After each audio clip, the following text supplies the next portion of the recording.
Olá pessoal, tudo bem com vocês? Espero que vocês estejam bem. Sejam bem-vindos mais uma vez ao canal Educação e Política. Aqui quem fala é o Maio. Um prazer falar com todos vocês. E no vídeo de hoje, claro, a gente vai falar sobre educação e política. Vou dar uma continuidade, mais uma indicação. No vídeo anterior eu tinha falado sobre o Clóvis Moura, falando sobre a questão de escola, falando sobre a ideia do canal, falando também um pouquinho sobre o autor, na qual ele vai trazer ali, focado na questão da formação de Palmares. Claro que ele vai trazer outros quilombos também, outras comunidades, mas o Clóvis ali vai focar na questão do quilombo dos Palmares, trazendo vários dados, estatísticas e assim por diante, E, claro, quando a gente fala do nosso passado, quando a gente pensa em história, a gente está falando também do nosso presente, porque tudo que aconteceu, claro que traz uma influência, da nossa formação, da nossa cultura, da nossa religiosidade, das nossas questões políticas, das desigualdades sociais, do nosso acesso ou não acesso a uma escola de qualidade. Hoje eu vou trazer esse autor, que é o Abdias do Nascimento, que vai falar sobre o genocídio do negro brasileiro, nesse livro aqui também, que é muito bom e que conversa com o Clóvis Moura, claro. Cada autor tem as suas especificidades. Clóvis Moura vai tratar de uma forma, quando ele foca, como eu disse, muito na questão da formação dos quilombos dos Palmares, de forma muito minuciosa, trazendo não só a questão ali de resistência, como uma questão de formação das comunidades, da sua alimentação, do aparelho que vai sendo construído militar para sua proteção e assim por diante. O Abdias do Nascimento vai tratar também algumas questões nesse sentido, porém ele vai trazer aqui essa palavra, o genocídio, o genocídio aqui não só também como morte física, mas o genocídio de um apagamento da história desses povos, o genocídio de uma forma que mostre que a falta de história no sentido de trazer a perspectiva desses povos faça com que eles sejam esquecidos, e apagados da história. É uma forma de genocídio também. A forma de você tirar uma cultura, uma história, de formação desses povos. Quando a gente vai falar, por exemplo, aqui ele vai falar em um capítulo sobre as religiões de matriz africana, Umbanda e Candomblé. Naqueles deuses, nos deuses que o povo africano cultuava e acredita, e tem que ter o máximo respeito, independente da sua religião, daquilo que você acredita. Porque a gente tem muitas, milhares de religiões, eu diria, e a gente não conhece elas, e nem tem como a gente conhecer, nem sei quantas vidas seriam necessárias para a gente conhecer as outras religiões. E não existe uma religião verdadeira, cada uma traz sua cultura, cada uma traz o seu Deus, ou deuses, Quando a gente fala das religiões aqui de matriz africana, a gente fala da Umbanda e do Candomblé, nesse caso aqui que o Abdias do Nascimento vai trazer, vai falar sobre o africano, aquele que foi retirado da sua terra, aquele que é assassinado, aquele que é tirado de forma brutal da sua família em um continente, nos países ali do continente africano, e chega aqui no Brasil, sendo aqueles que chegaram, porque muitos ficam no meio do caminho, justamente porque estavam em navios com uma quantidade enorme de pessoas que não comportavam aquele navio, não tinha nenhum tipo de cuidado, obviamente, alimentação, higiene, não tinha nenhum tipo de... era um local totalmente insalubre, então muitos nem sobrevivem, ficam doentes ali mesmo, não conseguem nem chegar aqui. Como eu disse, são retirados à força do seu país, do seu continente. Ou seja, são assassinados, são assassinados fisicamente, culturalmente, porque eles vão perdendo toda a sua ancestralidade, toda a sua cultura, chegando num lugar onde eles não tinham a menor noção, o menor entendimento de como que era e como que funcionaria, E aí, quando chega aqui, ainda são, no caso, forçados, Quando a gente fala de igreja católica, quando a gente fala de um aparelho de Estado, que depois vai se tornar, a religião oficial do Estado brasileiro, eles são obrigados a professar aquela fé, aquela religião. E aí, entenda, gente, você que está assistindo o vídeo, tá? Eu não estou falando mal da sua religião, não estou querendo falar que a religião A ou B ou C é isso ou aquilo. O que eu estou dizendo aqui é o que a história nos mostra, É o que a formação quanto igreja, quanto religião oficial de Estado, cometeu muitos abusos, né? Contra os indígenas, contra os africanos, tá? E isso a gente tem documentos historiográficos, né, que mostram isso, né? A gente tem cartas, né? Então, assim, esses povos, como relata também o Abdias do Nascimento, ele não é só exterminado na sua questão física, mas na sua questão também cultural, né? A sua tirada, por exemplo, de forma de vida, né? Não só de crença, mas de uma forma de se relacionar, né, com os outros, né, da sua cultura, na sua diversidade, né? Então eles são arrancados do seu continente, dos seus países, e são trazidos para cá de forma brutal, né? E então o Abdias do Nascimento ele vai trazer também, como eu disse, todo esse contexto, e esse contexto que influencia no nosso presente, porque a gente não pode achar que o que aconteceu há 200, 300, 400 anos, quando a gente fala, por exemplo, de um processo de formação de um país num modo que seja escravocrata, que ele não influencia hoje, né? Então, quando a gente fala da população negra, quando a gente fala da violência policial, outro ponto, quando eu falo de violência policial, eu não estou falando do policial A, B ou C, eu estou falando da estrutura de polícia, da estrutura policial como aparelho de Estado que serve para oprimir, sim, os trabalhadores e o pobre no país, né? Quando a gente fala, né, nossa, fulano aqui é preso, Beltrano aqui é preso, né? Quando a gente se refere às vezes a algum político, por exemplo, ou alguma pessoa que tem um poder econômico, quando a gente diz que tem muito dinheiro, né? E se prova que aquela pessoa cometeu, sim, vários atos ilícitos, e muitas vezes não são presos. Agora o trabalhador, principalmente a população negra, a mulher, o homem aqui nesse país, que são da classe operária, classe trabalhadora, a gente é sim, não só perseguido, né, nos movimentos sociais, por exemplo, nos movimentos de greve, né? Então, assim, o Abdias do Nascimento, ele vai trazer todo um panorama de formação do nosso país e que a gente entenda, por exemplo, que o que houve há muito tempo influencia hoje também aqui, né, na nossa atualidade. Então, a violência policial, não só nas cidades, como no campo também, sim, um problema que não foi solucionado, justamente por uma desigualdade social que a gente tem muito grande, né? A gente vive num modo de produção capitalista que privilegia a individualidade, que privilegia aquele que possui bens, aquele que tem condições financeiras, né? Não é um modo de sociedade que a gente vive que privilegia o coletivo, muito pelo contrário.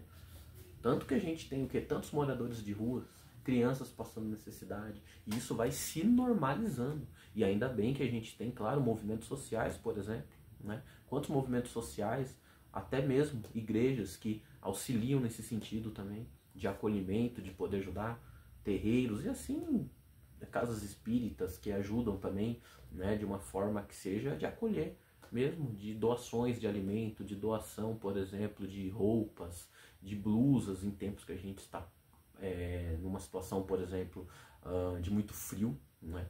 Então a gente tem sim, tem muitas instituições, né, que faz esse acolhimento, né, que é justamente um trabalho coletivo, um trabalho social muito importante. Por isso que quando eu estou fazendo a crítica, pessoal, não leve para o pessoal, tá? Quando eu estou falando de uma religião, quando eu citei aqui, por exemplo, eu não estou lhe atacando, tá bom? Porque aqui não é pessoal, não é individualizar. Mesma coisa quando eu falo da repressão da polícia. Eu não estou falando de um policial específico, eu estou falando da estrutura, né? E qual é o jeito da gente superar isso, né? Aqui no canal eu disse, né? Como é um olhar socialista, coletivo, é só com a superação do capitalismo que, claro, dentro de uma outra sociedade teremos outros problemas, né? Mas a ideia é construir uma sociedade que seja realmente coletiva, que distribua aquilo que tanto a gente produz. E aqui quando a gente fala de escola, né, o Abdias vai trazer também a questão aqui ele não vai falar currículo, tá? Não é isso que ele vai falar. Mas ele vai falar, por exemplo, do estudo da história da África, né? Quantos de nós estudamos na escola a história da África, tivemos esse acesso?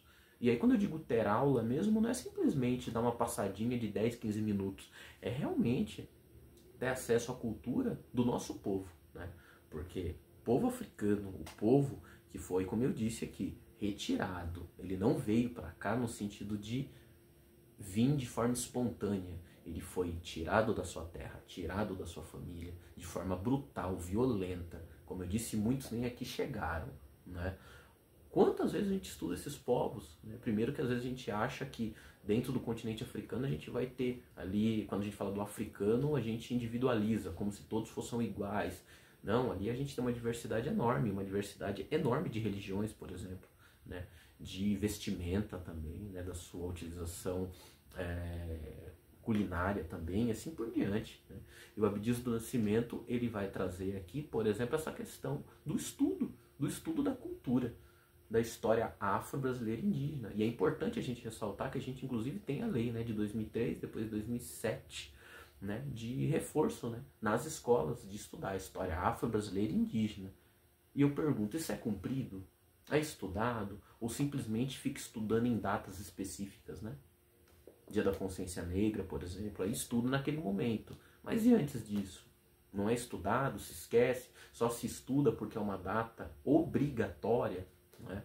Só se estuda porque está no calendário. Então a gente tem que pensar sobre isso como professores, né? E quando eu digo isso, eu não estou dizendo especificamente para você, é para todos nós, né? Pensar sobre essa questão do estudo mesmo de uma forma mais ampla, não é? Não só em um momento do ano, por exemplo, né? Mas é estudar desde o primeiro dia de aula até o último dia de aula, porque a gente está estudando a formação do nosso país, do nosso povo.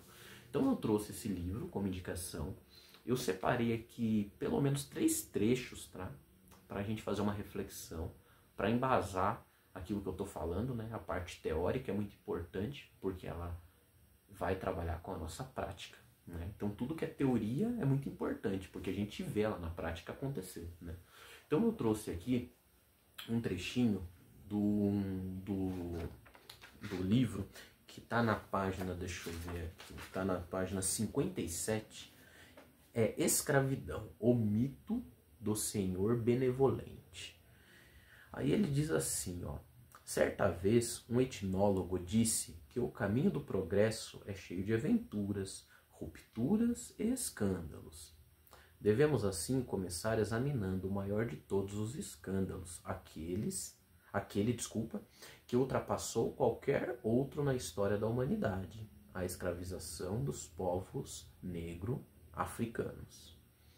No Brasil, é a escravidão que define a qualidade, a extensão e a intensidade da relação física e espiritual dos filhos de 3 continentes que lá se encontraram, confrontando um ao outro no esforço épico de edificar um novo país, com suas características próprias, tanto na composição étnica do seu povo, quanto na especificidade do seu espírito, quer dizer, uma cultura e uma civilização, com seu próprio ritmo e identidade.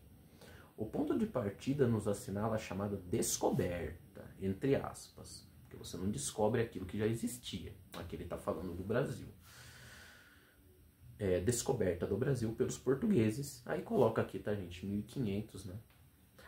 A imediata exploração da nova terra se iniciou com o simultâneo aparecimento da raça negra, fertilizando o solo brasileiro com suas lágrimas, seu sangue, seu suor e o seu martírio na escravidão.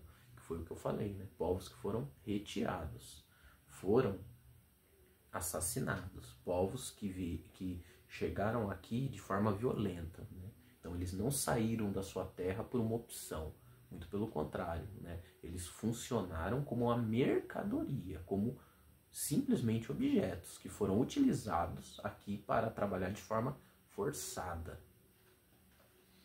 Por volta de 1530, os africanos trazidos sob correntes já aparecem exercendo seu papel de força de trabalho. Em 1535, o comércio escravo para o Brasil estava regularmente constituído e organizado, e rapidamente aumentaria suas proporções enormes, ou seja, cada vez mais ele está dizendo que a quantidade de escravos que eram feito o processo de retirada do continente africano para cá foi aumentando, foi intensificando cada vez mais, e que eles foram utilizados como mão de obra escrava, né? Aí eu vou ler a outra parte aqui que eu tinha separado, tá? Que fica na página 59. O papel do negro escravo foi decisivo para o começo da história econômica de um país fundado, como era o caso do Brasil, sob o signo do parasitismo imperialista. Sem o escravo, a estrutura econômica do país jamais teria existido. O africano escravizado construiu as fundações da nova sociedade, com a flexão e a quebra da sua espinha dorsal, quando, ao mesmo tempo, seu trabalho significava a própria espinha dorsal daquela colônia. Ele plantou, alimentou e colheu a riqueza material do país, para o desfrute exclusivo da aristocracia branca.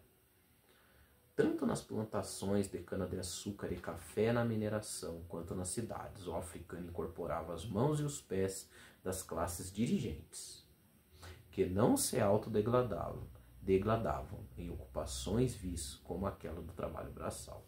Então aqui a gente tem uma estrutura, uma formação da sociedade, vejam só como o Abdias diz, né?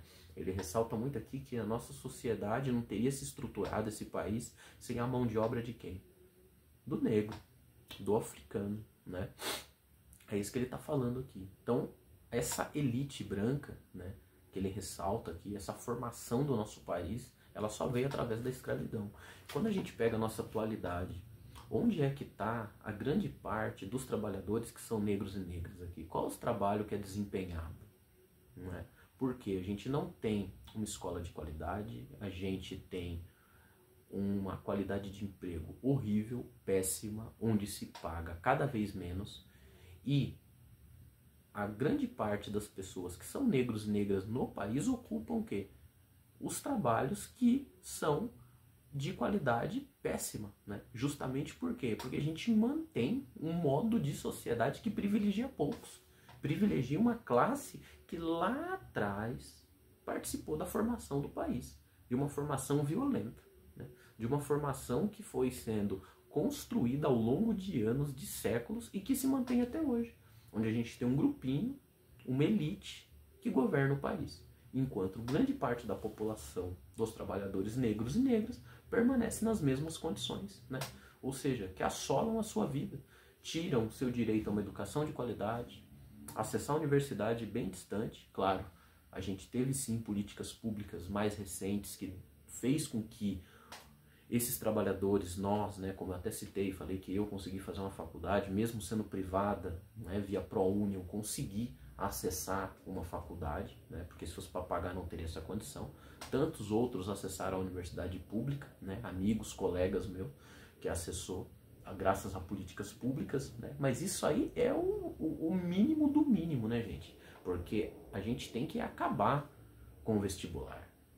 Todos têm que ter acesso a uma educação de qualidade. Não tem que ter instituições privadas, né? Como eu disse, alguns vão poder pagar, outros não. Outros, como eu, consegui acessar via ProUni, e aquele que não conseguir, aquela que não conseguir, fica sem, não estuda, e aí vai entrando tudo isso que a gente está falando, né? A pessoa que fica em empregos que tem a remuneração mais baixa possível, pessoas que trabalham em escala 6, 7, sei lá, tanto por um, é o que sobra para ela, justamente pela baixa qualificação. Ah, mas aí é porque a pessoa não quis estudar. A pessoa não quis estudar, não é dada nem essa condição para ela. Ela não tem a mínima condição, muitas vezes, de terminar a escola, porque precisa ajudar seu pai, sua mãe em casa, paga a conta, paga um aluguel, não tem, muitas vezes, acesso ao saneamento básico. Por quê? Porque vivem em condições precárias, na periferia, nas comunidades. E aí, quantas vezes a gente não escuta, gente? Ah, a pessoa foi morar lá porque ela quis. Pelo amor de Deus, uma pessoa não vai morar num barranco, por exemplo, que periga cair, que periga desmoronar, porque ela foi morar ali porque ela quis. Aquele e aquela que estão ali foi por falta de necessidade, por falta de uma política habitacional, né? E a gente tem tantos movimentos sociais que lutam justamente por políticas habitacionais, né? Por dar condições que as pessoas tenham acesso a uma moradia, a uma casa de qualidade. Então estudar é a mesma coisa. A pessoa não deixa de estudar porque ela não quer. Aí vai falar assim, ah não, mas eu conheço fulano beltrano que não estuda porque não quer. Aí pega um caso isolado e generaliza. Então não é isso, né? Então a gente vem numa formação de um país, numa estrutura de 400 anos, num processo de escravidão e que a gente perdura até hoje. Como que funcionam as ações da polícia? Não é a mesma, como eu disse, num bairro onde mora pessoas brancas, e na comunidade é completamente diferente.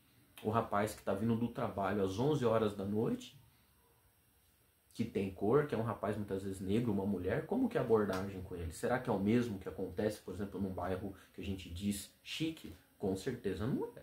Né? E muitas vezes aquela pessoa está vindo do trabalho, está vindo da faculdade, né? E é abordada de forma extremamente violenta. E a gente vê isso, né? Então isso não está saindo da minha cabeça. A gente vê os dados estatísticos mostram isso, né, gente? Então, assim, a gente tem que fazer uma análise muito mais profunda, né, daquilo que vem acontecendo com a gente, não só atualmente, como a gente pega todo esse processo que a gente tem da nossa formação enquanto país, né, e na nossa desigualdade, como eu disse, né, do acesso ao emprego, às escolas e assim por diante, né. Então esse trecho ele vai falar justamente sobre a estruturação do país, né, sobre a estrutura da nossa elite, né. E aqui eu separei uma outra página, que daí já fica um pouquinho mais para frente, fica lá na página 113, né, que já está mais da metade do livro já. E ele vai falar aqui sobre o sistema educacional. Foi por isso que eu separei esse trecho aqui. Né? Ali está no começo do livro, esse que eu tinha citado, quando ele está falando da nossa formação enquanto país, e aqui ele já está falando um pouco do sistema educacional. E eu achei fantástico o que ele fala aqui, porque vai dialogar também com o livro anterior, com a nossa situação atual, né, de educação. Ele diz assim, ó, o sistema educacional funciona como um aparelho de controle nesta estrutura de discriminação cultural, que foi o que eu falei do apagamento da cultura, do apagamento das populações que não têm acesso a um estudo, a uma escola de qualidade. Lembrando, gente, lembrando para todos nós, professores, pais e mães aqui, né? O currículo escolar, quando a gente fala, né, o plano de aula, o PPP, quando a gente está falando de currículo, todo currículo ele é intencional. Toda a matéria, o assunto que ele é escolhido, ele tem uma intencionalidade. Ele não é escolhido de forma aleatória. Né? Ele corresponde a uma classe, ele corresponde a uma estrutura de país. Então nenhum currículo é montado de forma aleatória, como simplesmente se escolhesse temas do nada e se colocasse ali, ó, tem que estudar isso daqui. Ah, tem que estudar meio ambiente. Por que tem que estudar meio ambiente? Por que esse assunto é importante? Olha, tem que falar sobre bullying nas escolas. É do nada isso? Não. Tem dados estatísticos mostrando, por exemplo, vai estudar bullying. Por que vai estudar bullying? Olha, se percebe que a gente está tendo um aumento nas escolas de violência, de ataques, de discriminação e assim por diante. Você vai ter dados que vai mostrar que isso precisa ser abordado dentro das escolas. Então o currículo, gente, ele é intencional. Todos nós professores que passamos ali pela faculdade sabemos disso, né? Por isso que eu disse, vou falar mais uma vez, isso daqui eu vou repetir em muitos vídeos do canal, né? De que não existe essa ideia de não falar sobre política dentro da escola. A política, ela permeia o espaço escolar a todo momento. Quando a pessoa decide não falar sobre um assunto, ela já está tendo um posicionamento. Ela já está tendo um posicionamento político, mesmo que seja inconsciente. Mas ela está tendo, quando ela decide não falar. Então, todo currículo traz uma intencionalidade. Todo currículo escolar. E aqui ele fala, em todos os níveis do ensino brasileiro, aí claro, né, gente, esse livro aqui permeia ali os anos 60, 70, tá? A gente está falando ali de um período até de ditadura militar, tá? Dos anos da década ali de 60, 67, 70, tá? Então ele vai falar aqui, ó. Em todos os níveis do ensino brasileiro, aí ele fala primário, secundário, universitário, o elenco das matérias ensinadas, como se executasse o que havia previsto a frase de Silvio Romero, constitui um ritual da formalidade e da ostentação das salas da Europa e, mais recentemente, dos Estados Unidos. Se a consciência e memória é futuro, quando e onde está a memória africana? Foi o que eu falei aquela hora lá. Parte inalienável da consciência brasileira no currículo escolar? Ele está perguntando, ele está questionando. Onde e quando a história da África, o desenvolvimento de suas culturas e civilizações, as características do seu povo, foram ou são ensinadas nas escolas brasileiras? Ao contrário, quando há alguma referência ao africano ou negro, é no sentido do afastamento e da alienação da identidade negra. Olha só como isso é muito atual, né? Quando eu disse aqui, por exemplo, sobre as religiões de matriz africana, Umbanda e Candomblé, né? Como que isso é tratado dentro das escolas? Como que é abordado isso dentro das escolas? Será que as pessoas tratam sobre a cultura do negro, do africano, ou se evita? Isso aí eu não estou generalizando e eu não estou sendo irônico. Realmente eu estou perguntando mesmo, né, pra gente refletir. Como que é tratado isso?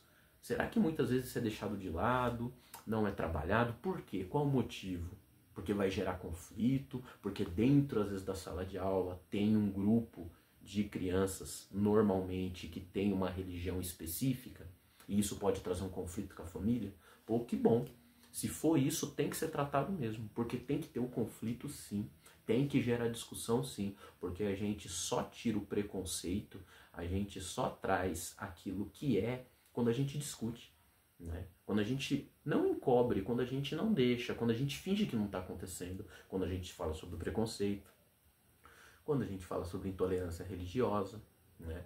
Nesse caso, quando a gente deixa de falar, é isso que o Abdias, por exemplo, trata no livro dele, sobre o apagamento, né? Sobre o apagamento da história do negro, sobre o apagamento da cultura africana, né? E que é muito importante porque ela faz parte da nossa formação, né? Todos nós temos a nossa ancestralidade, a nossa formação política, a nossa formação dentro de uma estrutura que é totalmente desigual para todos, né? Por isso que também eu resolvi criar o canal, né? Eu resolvi criar o canal porque, assim, é uma forma de divulgar. Divulgar, por exemplo, não só os livros, né? Mas uma denúncia também, né? Da nossa sociedade, da nossa estrutura que privilegia poucos, né? Enquanto outros não têm acesso ao básico, a um emprego de qualidade, não tem acesso à cultura. O pessoal adora falar sobre família, né? Defender a família, defender. Mas que família é essa que está defendendo? Família é você poder estar com seu filho, com a sua filha, é você estar com quem você ama, com quem você gosta. A gente tem esse tempo onde a gente trabalha mais de 40 horas semanal muitas vezes, né? Onde a gente trabalha numa escala maluca de 7, 8, 10, sei lá quantos por um. Não consegue ter acesso ao cinema, não consegue ter acesso a um parque, não consegue ter acesso a um esporte bacana, não consegue ter acesso a um teatro, não consegue ter acesso a praticamente nada. A gente só trabalha o tempo inteiro e não consegue ter o mínimo de retorno. E isso tudo, gente, está relacionado à nossa formação de país. Está relacionado, sim, a um processo de construção escravocrata de mais de 400 anos, né? E que privilegia poucos, enquanto outros trabalham tanto, né? E aqui a gente vai quebrando também essa ideia da meritocracia, né? Onde, olha só, se você trabalhar, se você se dedicar, você vai alcançar seus objetivos, né? Essa mentira, né? Essa ideia que está atrelada ao neoliberalismo, está atrelada a uma ideia de individualidade, está atrelado a essa fase do capitalismo, né? De tentar ficar provando para as pessoas que basta ela se esforçar um pouquinho, que se ela não conquistou é porque ela não se esforçou o suficiente. Isso é uma grande mentira, né, gente?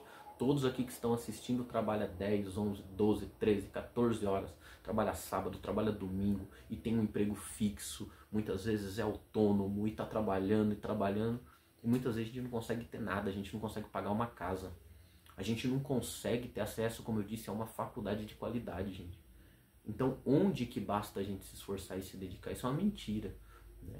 Isso é uma forma de alienação, né? De fazer com que a gente não enxergue aquilo que está diante de nós. Que a gente vive numa sociedade onde o sistema capitalista é brutal, onde ele é violento, onde ele gera guerra, gera fome, gera violência, né? Por isso que quando eu falo da questão policial, eu não estou falando do policial, estou falando de uma estrutura de sociedade onde esse policial é muito mal pago, onde ele ganha muito mal também, né? E ele só funciona como um agente do Estado, né? Muitos aí perdem a vida também, né? E acabam nem tendo mais, assim, outros ficam doentes, né? Psicologicamente, assim como professores, emocionalmente, né? E a gente, infelizmente, acaba definhando mesmo. Então, o problema é a estrutura da nossa sociedade, como ela está alicerçada, né, no capitalismo. E esse livro que eu indiquei, né, mais um, quem conseguir, quem tiver a condição de comprar, O Genocídio do Negro Brasileiro, é muito bom, né? É um livro que eu gostei muito, fiz a leitura dele também, aqui eu separei algumas partes que eu queria, né? O vídeo já está muito longo, já chegou aos seus 30 minutos.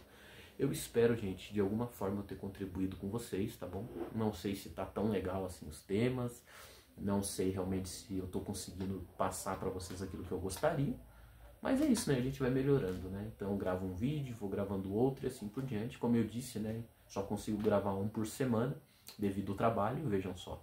Devido ao trabalho, devido ao cansaço, né? E o canal vai crescendo, vai melhorando. E conforme eu for percebendo, eu vou reassistindo o vídeo, né? E eu tinha dito, né? Comenta lá, fala sobre, né? Se não ficou legal também, tá tudo certo, fala, né? E conforme for passando o tempo, eu vou reestruturando de uma forma que vai ficando também um pouco mais legal, esteticamente falando, né? E fazendo com que os vídeos também às vezes possa ficar um pouco mais claro, né? Aquilo que eu quero passar para vocês, mas espero que vocês tenham gostado de mais um vídeo. Então é isso, gente. Uma boa semana a todos, um forte abraço e obrigado.